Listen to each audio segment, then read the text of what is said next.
ప్రతి తల్లి కూడా నాలాగా ఆలోచిస్తుందేమో. అవునంటారా? కాదంటారా? ఓహ్! ఇంతకీ మీకు విషయం చెప్పలేదు కదా!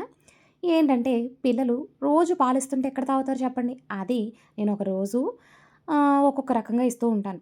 మరి అటువంటప్పుడు రోజు ఒకేలా ఇచ్చినా తాగరు. డిఫరెంట్‌గా ఇచ్చినా తాగట్లేదు.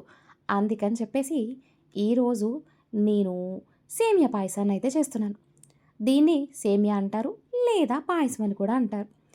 ఇది పిల్లలకి చేసి పెట్టాలంటే చాలా ఇష్టంగా తింటారు. ఎప్పుడో గాని చెయ్యం గదా! మా చిన్నప్పుడైతే ఎవరిదైనా బర్త్‌డే గానీ, మ్యారేజ్ యానివర్సరీకి గానీ చేసేవారు. నేనైతే దీన్ని మా పిల్లలు పాలెప్పుడు తాగరో అప్పుడు చేసేస్తూ ఉంటాను మరి. ఇంతకీ ఎలా చేస్తున్నానో మీకు చెప్పేస్తాను చూడండి మరి.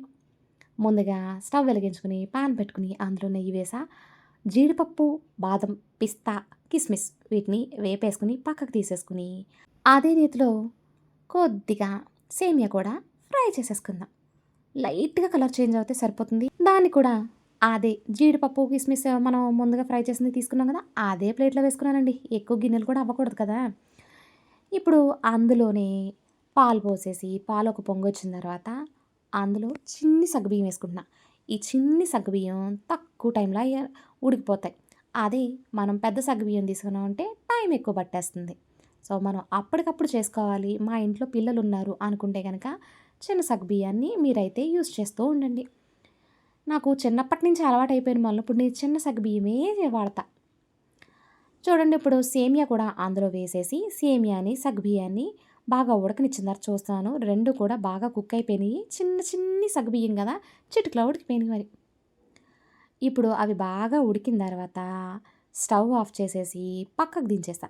ఇప్పుడు అందులోని మన రుచికి అనుగుణంగా బెల్లాన్ని వేసుకుంటున్నా. ఆరోగ్యంగా ఉండాలి కదా! ఇప్పుడు అందులో డ్రై ఫ్రూట్స్, దాంతో పాటుగా కొంచెం యాలకుల పొడి వేసేసి బాగా మిక్స్ చేసేసుకోండి. అంతే. సేమియా అయితే రెడీ అయిపోయింది. బెల్లం తురిమి వేసిన వల్ల చాలా ఈజీగా మెల్ట్ అయిపోతుంది. అదే స్టవ్ మీద ఉన్నప్పుడే మనం బెల్లం వేసేసాం అనుకోండి, పాలు కాస్త విరిగిపోతాయి. అలా అవ్వకుండా ఉండాలంటే పొయ్యి మించి పాలు దించేసిన తర్వాత అప్పుడు బెల్లం వేయండి. ఇదే విధంగా పరమాన్నం కూడా చేసుకోవచ్చు. చాలా సింపుల్ గదా! అందరికీ కూడా స్పెషల్ డేస్‌లో మాత్రమే చేసుకునేది ఈరోజు మా స్పెషల్.